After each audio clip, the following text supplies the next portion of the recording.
आइए आज हम प्रश्नावली 2.4 के आगे के सवाल हल करते हैं, जिनमें से प्रश्न नंबर 6 है कि महुली गांव में एक तंग आयताकार भूखंड विद्यालय बनाने के लिए सुरक्षित है।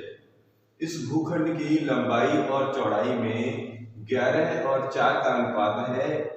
गांव पंचायत को इस भूखंड की बाढ़ कराने में ₹100 प्रति मीटर की दर से 75,000 रुपए व्यय करने होंगे। भूखंड की माप ज्ञात कीजिए। तो जी सबसे पहले देख लेते हैं क्या क्या दिया है।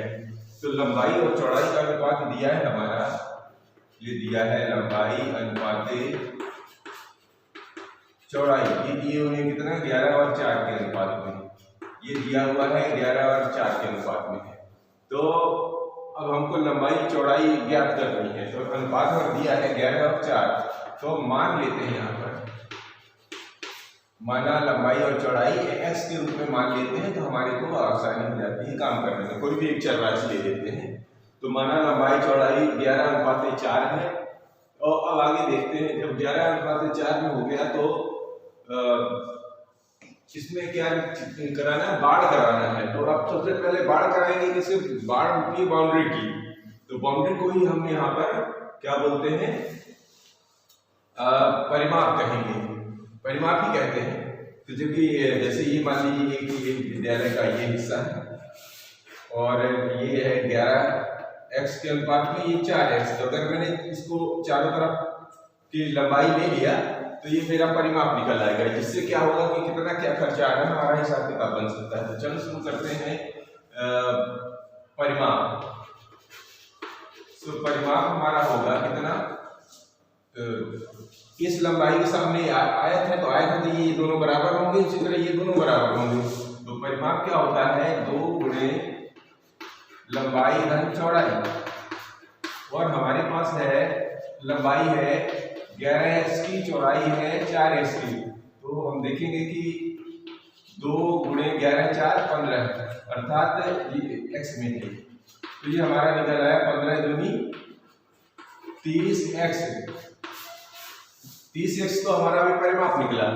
अब ये कह रहे हैं कि 100 रुपए प्रति मीटर लग रहा है, तो यानी कि परिमाप तो ये टोटल है और 1 मीटर की दर है। 1 मीटर की दर कितनी है, 100 रुपए।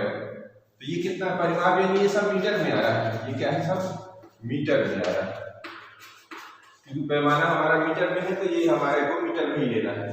तो ये हमारा परिमाप आ गया। अब हमको क्या करना है, 1 मीटर का मूल्य कितना दिया है 100 रुपए, तो 30 मीटर का मूल्य निकाल लेते हैं। तो 1 मीटर, हाँ 1 मीटर नहीं 100 रुपए का, हाँ 1 मीटर बाढ़ की दर, यानी कि दर है कितनी है 100 रुपए, ठीक है। तो हमारे पास कितने हैं 30x मीटर, 30x मीटर जो हमारी ये है, तो इसमें हो जाएगा 100 गुणे 30x, अर्थात हो जाएगा 100 3000x, ये क्या आ जाएगी हमारी दर।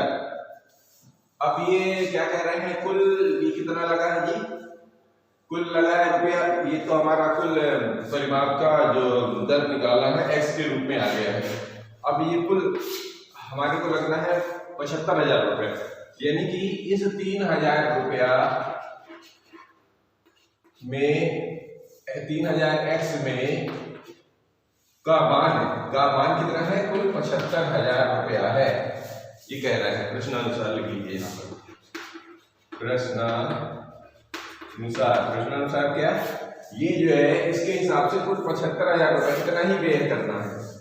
तो इतना हमारा ये उसका कुल रेट निकला है, और रेट का कुल वैल्यू कितनी है 75,000। तो हम आगे निकाल लेंगे x बराबर 75,000 में से ये 3,000 का भाग दे देते हैं, यदि तो 1 2 3 1 2 3 3 एकम 3 और 25 3 75, तो x बराबर आ गया हमारा 25। ये तो हमारा आ गया x की वैल्यू। अब हमको क्या चाहिए, लंबाई ये रही 11x और चौड़ाई 4x, तो हमारी लंबाई निकल आएगी, लंबाई बराबर है 11x, इसका मतलब 11 गुणे 25, तो 11 में 25 से गुणा करें, 25 एकम 25 की 5, 25 एकम 25 और 2 27, ये तो लंबाई निकल आई। अब चौड़ाई निकाल लीजिए। चौड़ाई कितनी है यहाँ पर 4s, तो ये हो जाएगा 4 गुणे 25 अर्थात 25 चौको 100 मीटर। ये हमारी लंबाई और चौड़ाई निकल आई जिस गोकर्ण की माप ज्ञात करनी थी। आइए अगला प्रश्न लेते हैं, इसको उतारते रहिए और मैं इधर से प्रश्न बदलता हूं जब तक। क्वेश्चन नंबर 7,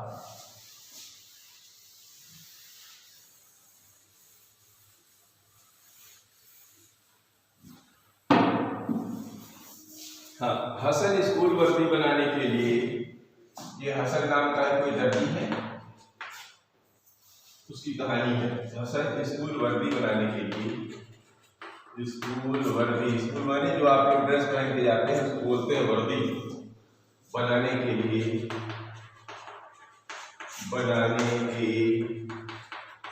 लिए दो प्रकार का कपड़ा खरीदता है, के लिए 2 प्रकार का कपड़ा खरीदता है। इसमें कमीज के कपड़े का भाव, इसमें कमीज के कपड़े का भाव ₹50 प्रति मीटर तथा पतलून माने होता है पैंट, पतलून के कपड़े का भाव ₹90 प्रति मीटर, ऐसा भी लिख लीजिए, प्रति मीटर है। वह कमीज के प्रत्येक 3 मीटर कपड़े के लिए, वह कमीज के प्रत्येक 3 मीटर कपड़े के लिए पतलून का 2 मीटर कपड़ा, पतलून का 2 मीटर कपड़ा खरीदता है।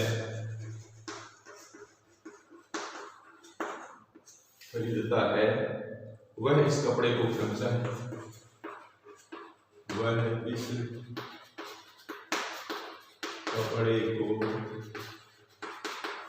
क्रमशः 12% तथा 10%, 12% तथा 10% लाभ पर बेचकर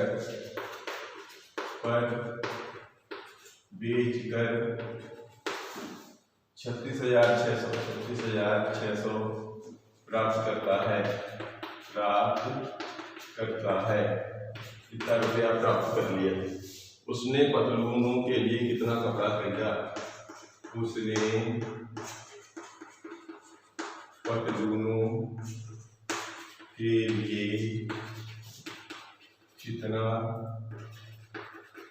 कपड़ा खरीदा? देखिए,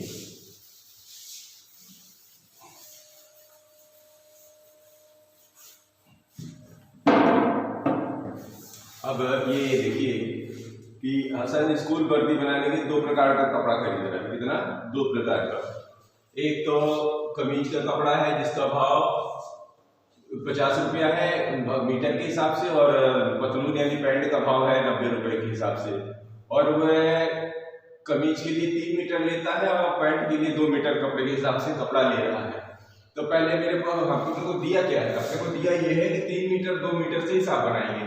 तो मान के चलते हैं, यहाँ पर हल लेते हैं, यहाँ पर है कमीज और यहाँ पर ले लेते हैं पतलून, क्योंकि हिसाब इसी से बनता है।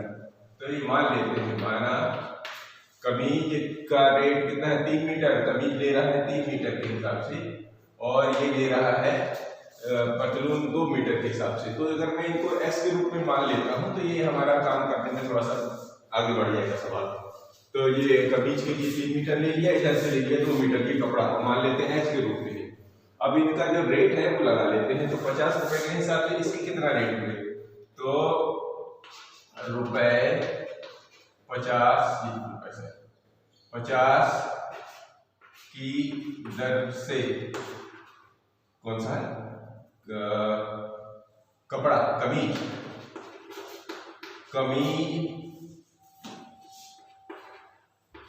का भाव, कमीज का भाव कितना हो जाएगा, ये तो यही है कमीज का बनेगा। कमीज कितना है 3x, तो 3x गुणे 50 अर्थात बन गया 150 15x, और रुपया कितना है 90। ये किसका, पतलून का, ये पतलून का। तो पतलून का कितना बनेगा, पतलून का 2, तो 2x गुणे कितना है 90 के हिसाब से, ये लीजिए 90 दूनी 180, तो ये बन गया 180x 180x। अब ये जो हमारा इसके कपड़े का भाव हो गया, मतलब मूल्य निकल आया, ठीक है। अब वो क्या कह रहा है कि इसमें जो है 12% लाभ ले रहा है, 12% लाभ ले रहा है किसको, कमीज में। कमीज क्या है ये है सॉरी। तो इसका हिसाब किताब निकाल लिया और तो कुछ दिए नहीं, तो चलो शुरू करते हैं। 12% की दर से कमीज का विक्रय मूल्य, कमीज का विक्रय मूल्य, विक्रय मूल्य क्या होता है, जो भी आपने खरीदा है, जो खरीदा कितने में था 150 रुपए में, 150 x में, और उसका 12 देखो विक्रय मूल्य में से लाभ जोड़ देते हैं, सॉरी क्रय मूल्य में से लाभ जोड़ दे तो विक्रय मूल्य निकलता है, और क्रय मूल्य अर्थात ये है। अब इसे लाभ कितना ले रहा है 12%, 12% का मतलब होता है 112/100, यानी 100 पे 12 रुपया ज्यादा लिया उसने, तो ये हमारा इसका रेट निकल रहा है। अब एक काम करते हैं इसको, हाँ तो अब इसको हिसाब किताब कर लीजिए।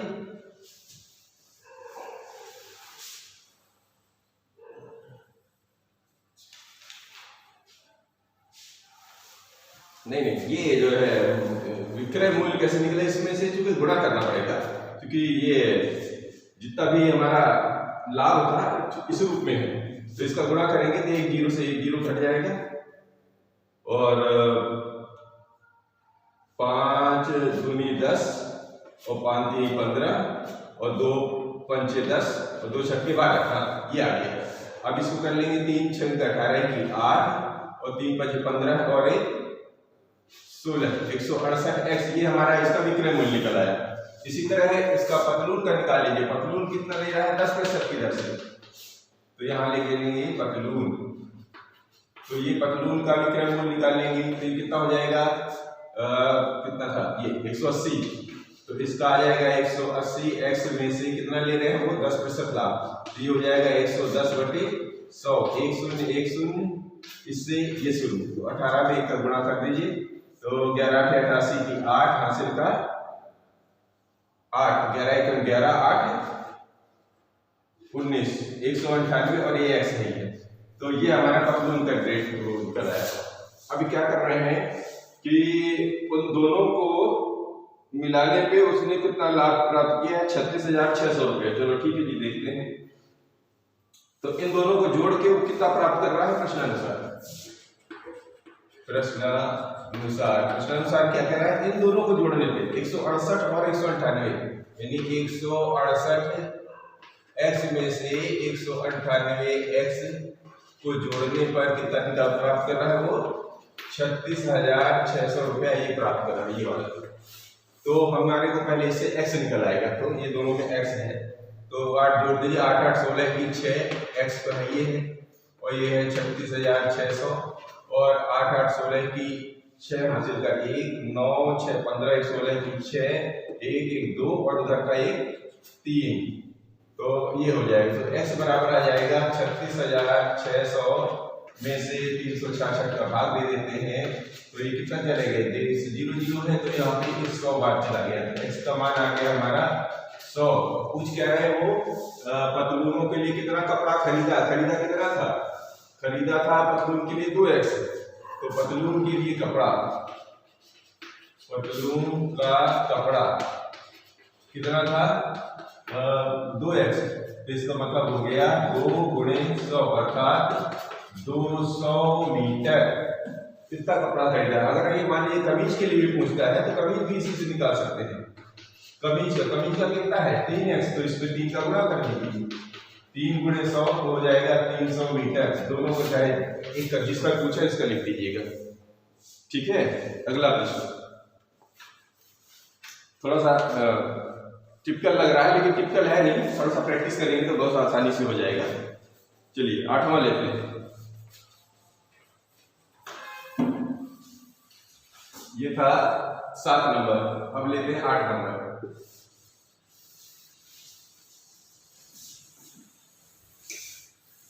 जब तक इसको उतार लीजिए मैं यहां पर लेता हूं 8वां नंबर। हिरणों के एक झुंड का आधा भाग, हिरणों, ये कहीं जंगल में हिरण है, उसको उसके बारे में एक कहानी बनाई गई है कि हिरणों के एक झुंड का आधा भाग मैदान में चल रहा है, मैदान में चल रहा है और शेष का 3/4 और शेष का 3/4 अर्थात 3/4 पड़ोस में ही खेल कूद रहा है, पड़ोस में ही खेल कूद रहा है। शेष बचे 9 हिरण, शेष बचे 9 हिरण तालाब में पानी पी रहे हैं, तालाब में पानी पी रहे हैं। झुंड में हिरणों की संख्या क्या थी, तो झुंड में हिरणों की संख्या ज्ञात कीजिए। चलिए शुरू करते हैं, तो इसको क्लीन करते हैं।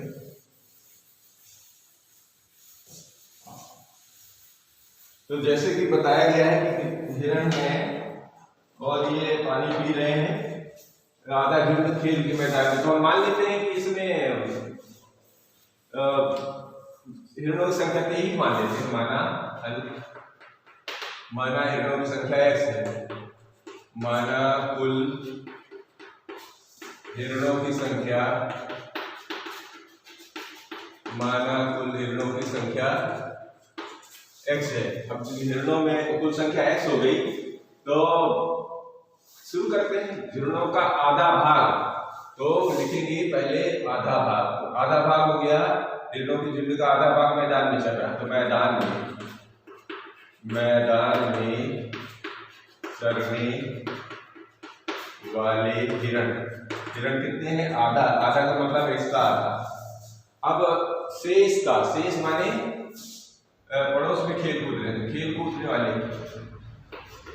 खेल कूद रहे हिरण, खेल कूद कितने रहे हैं, आधे का, यानी जितने हैं उसमें से आधा करके उसका 3/4 का मतलब हो गया, इसमें से ये घटेगा तो बन जाएगा 2x में से 1x/2 और इधर आ गया 3/4 अर्थात बन गया 3x/4। दूसरे ही आ गए, पहले ही झुंड में इतने, दूसरे झुंड में इतने। फिर क्या कह रहे हैं, शेष बचे, अभी बचे फिर शेष बचे कितने हैं, शेष बचे हिरण है 9, ये पानी पी रहे हैं, शेष बचे, ठीक है। तो झुंड में हिरणों की संख्या कितनी है कुल, प्रश्नानुसार कुल कुल हिरण कितने हैं देख लो जी, कुल हिरण कितने हैं, ये 1 2 3, ये तो सब नहीं, एक ये वाला 2 3, ये तो एक x है, दूसरे थे 3x/4 और ये पहले तो झुंड में आधे, दूसरे झुंड में 3/4x, तीसरे में 9, और ये सारे के सारे मिलके कितने हैं x है, x ही तो हिरण माने थे, ये सारे यही है। तो अब जरा इसको हल करके देख लेते हैं। तो ये हो जाएगा लघुत्तम 4 दूनी 8, तो 2 चौके 8, ये बन जाएगा 4x, और ये 4 दूनी 8 और 2 3 6x, 8 9 में 9 का इसको बटे 1 कर दिया, 8 9 72। अब आगे चलिए, तो x, तो इसको इधर कर दो, तो ये बन जाएगा x, इसको ऐसे कर लेंगे तो 8 ही कम 8, ये बन जाएगा 8x। अब ये आसान हो गया, तो 6 4 10x धन 72, इसको इधर ले लेते हैं, तो इसको इधर ले जाइए, ये बन गया 8x, और हाँ इतने, चलिए तो इधर लिख लीजिए, बड़ा वाला इधर लिखिए, 10x धन 72 बराबर 8x, आसानी रहेगी इसको लाने में। तो 10x में से 8x घट जाएगी और इधर चले जाएंगे, क्या होता है, कुल हिरण हमारे पास x थे, और ये हो गया x में से आधे 3/4 और 9 बचे हैं, सारे के सारे जुड़ के हमारे पास x है। चलिए अब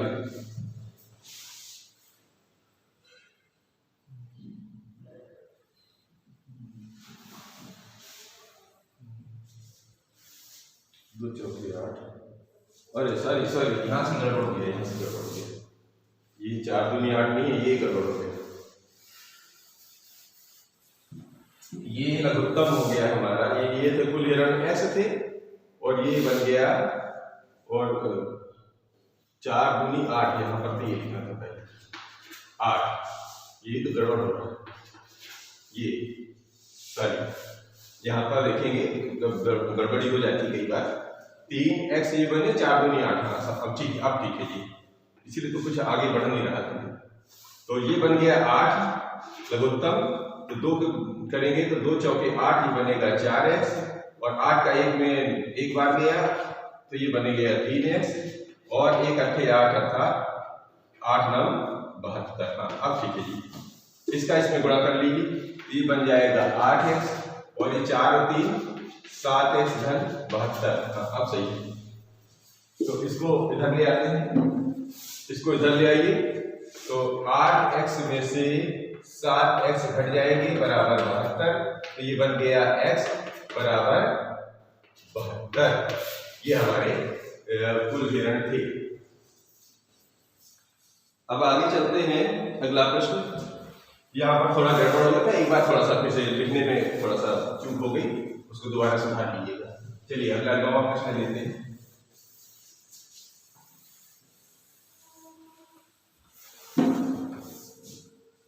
हाँ, दादाजी की आयु, ये है 9वां। हाँ, इसको अच्छे से लिख लीजिएगा और एक आध बार और प्रैक्टिस करिए। तो दादाजी की आयु अपनी पौत्री की, दादाजी की आयु अपनी पौत्री, पौत्री माने नाती की आयु की 10 गुनी है, की 10 गुनी है यदि उनकी आयु, यदि उनकी आयु, पौत्री की आयु, पौत्री की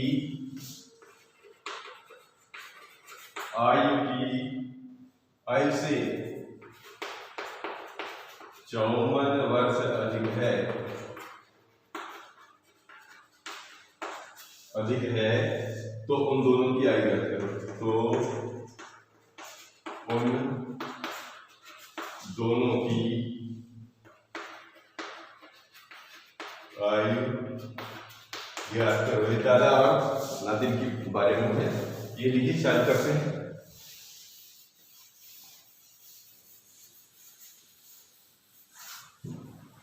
तो हिसाब कहाँ पर हो रहा है, दोनों की आयु ज्ञात करने को, उनकी आयु पौत्री की आयु से, तो पौत्री की मान लेते हैं। तो माना पौत्री की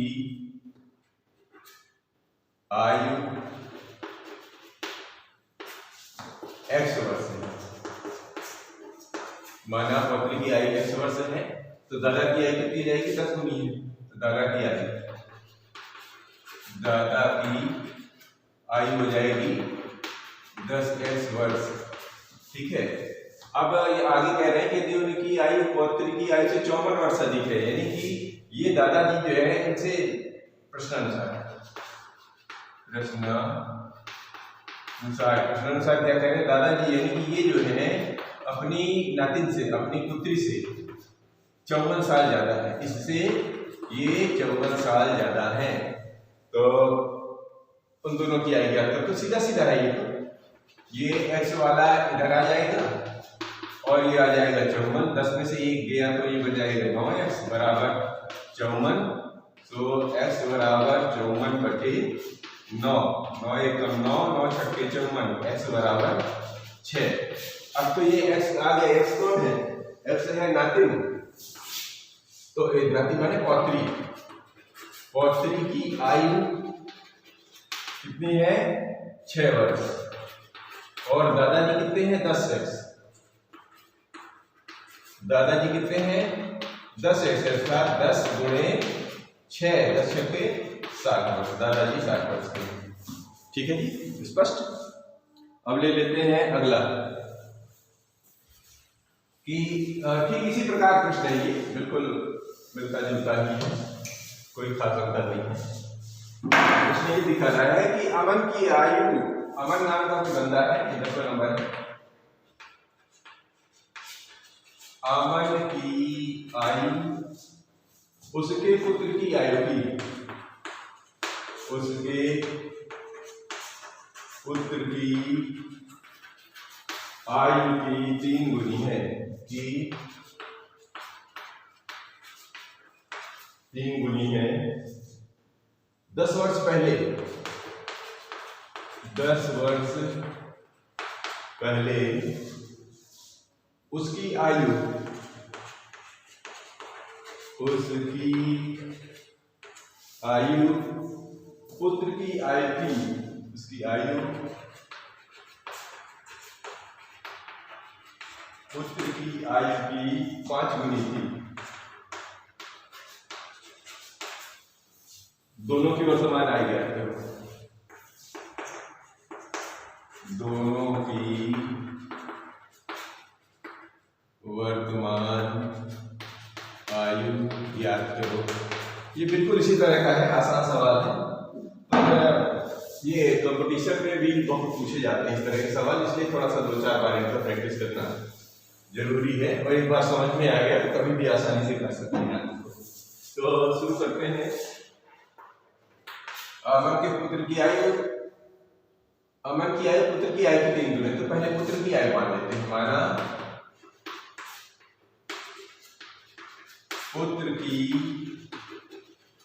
आयु x वर्ष, माना पुत्र की आयु x वर्ष मान लिया। अब तो अमन की निकाल लीजिए, अमन की 3 गुनी है तो इसका 3x हो जाएगा। अमन की आयु कितनी हो जाएगी, 3 गुनी है तो 3x वर्ष हो जाएगा। अब आगे कह रहे हैं 10 वर्ष पहले, तो 10 वर्ष पहले अमन का निकाल लो और 10 वर्ष पहले इनका, पहले 10 वर्ष पहले प्रश्नानुसार 10 वर्ष पहले यहाँ लिखते हैं 10 वर्ष पहले कौन, पुत्र, 10 वर्ष पहले पुत्र कितना था, x में से 10 पहले था क्या, तो ये 10 वर्ष कितने हो जाएंगे, और 10 वर्ष पहले अमन कितने हो जाएंगे, 10 वर्ष पहले नहीं, अमन कितना था, 3x था, 3x में से ये 10 वर्ष, ये 3 साल पहले। अब ये क्या कह रहे हैं कि पुत्र की आयु की 5 गुनी, यानी ये जो है इनके 5 गुने थे। अब है प्रश्नानुसार ये क्या कह रहे हैं कि ये जो है 3x ऋण 10, यानी कि ये अमन जो है अपने पुत्र की, इनकी 5 गुना, 5 गुना माने 5 का गुणा, इतना था। तो अब हल करके निकाल लीजिए क्या हो जाएगा। तो करते हैं, ये 3x ऋण 10 बराबर 5x ऋण 5 50, ठीक है। तो इसको आगे कर लीजिए। सॉरी, ये 3x में से इधर आ जाएंगे ये 5x और ये ऋण 50 इधर चले जाएंगे तो धन के 10 बन जाएंगे। चलो जी आगे लो। तो 3x में से 5 में से 3 गया, ऋण 2x और इधर बन जाएंगे ऋण के 40। देखो जी ऋण से ऋण कैंसिल कर दीजिए, आगे ले लीजिए 2x बराबर 40। सो x बराबर 40/2, एकम 2, 2 दूना 4 अर्थात 20, x बराबर 20। ये कौन आ गया? x बराबर 20 ये आ गया पुत्र की आयु, पुत्र की आयु। तो अब क्या करें, दोनों की, अमन की भी निकाल लो। अमन की आयु, अमन की आयु कितनी है जी? ये 3x है। अमन की आयु कितनी है? 3x। इसका मतलब 3 गुणे 20 यानी 60 वर्ष, यानी 20 साल का पुत्र है और 60 वर्ष की आयु है। तो इस तरह के सवाल हल होते हैं। तो मिलते हैं अगले वीडियो में। धन्यवाद।